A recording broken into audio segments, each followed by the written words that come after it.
was one terrible day. I was walking through the forest all alone, and out of nowhere, he hit me. I heard him growling there in the dark. I was horrified. What would he do to me? Okay. Where your skin is still attached to it. What is that? Hello and welcome to Bonjour, Manje, a show where we take you on food adventures in Haiti. I'm Kerah. And I'm Boy. Today we're going to be showing you how to make Creole sauce. But not any Creole sauce, Haitian Creole sauce. So get your pilon and your pan, maybe a spoon, and then gather all this stuff. To the ingredients.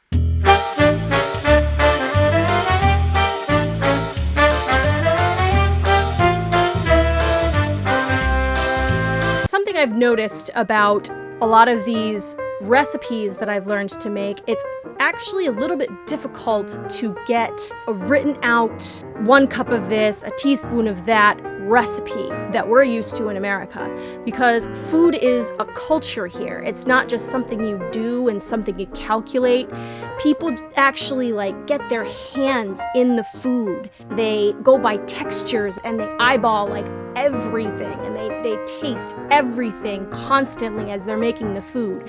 So they just go by the memory of what it should taste like, what it should feel like, and what it should look like, more than a cup of this, a teaspoon of that. So for this particular recipe, I had a hard time actually just writing out a comprehensive recipe for this sauce. It is such an incredible sauce though. It's creamy, it's spicy, it's tangy, there's so much flavor in it. It makes everything taste amazing. For this recipe, we had our friend Gladimy come and help us by teaching us the way his mother taught him how to make this Creole sauce. So what he did first is he got the chicken and he cut it into sections so that it cooks faster. And then he actually cut into the meat in little places all around the meat. And I didn't understand why he was doing that until he pulled out the sour orange, and then he started rubbing the meat all over with the sour orange. Then he took the leek and the cloves of garlic and the chicken bouillon. I think he actually put red pepper flakes in it because we didn't have the Scotch bonnet peppers, but he put all that in the pilon and just crushed it up until it was this fine, perfect paste. And then he took the paste and he rubbed that into the meat. And then he took a couple of cups of water and actually took the rinsed water that he used and poured it directly into the pot. Not a single speck of that glorious, flavorful pilon mash was wasted. Then, with all that nice water and the rest of the sour orange juice, he took the chicken and just put it out to cook. Okay, that smells amazing. While he was letting the chicken cook, he started preparing everything else for the sauce. He actually got a ripe coconut for us, and we broke it open, and he showed us how to peel the coconut out of the shell, and then he actually grated the coconut with a really fine grater.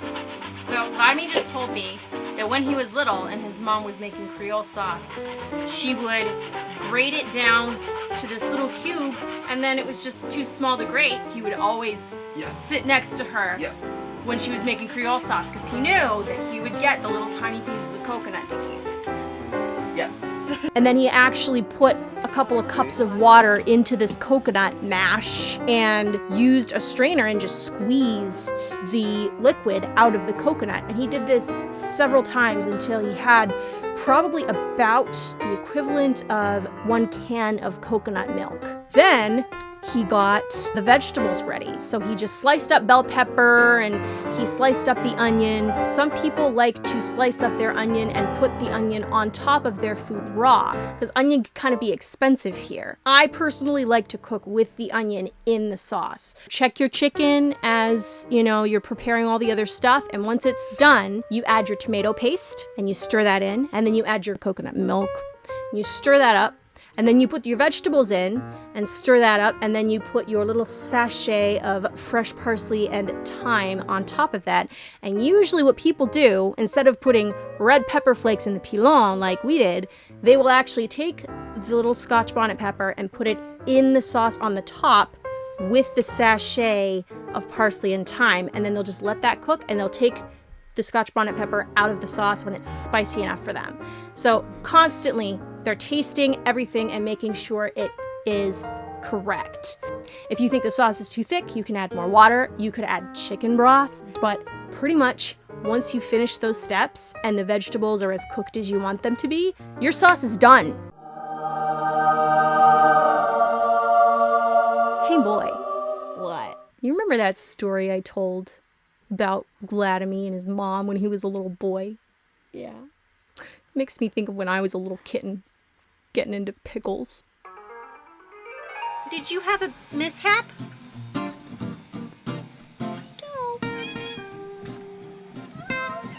Don't scare her.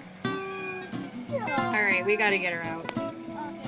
Thank you for watching this episode of Bonjour, Manje. We hope you liked it. Stay tuned for more. Subscribe. Like the video. Bye! Brighter skin still attached.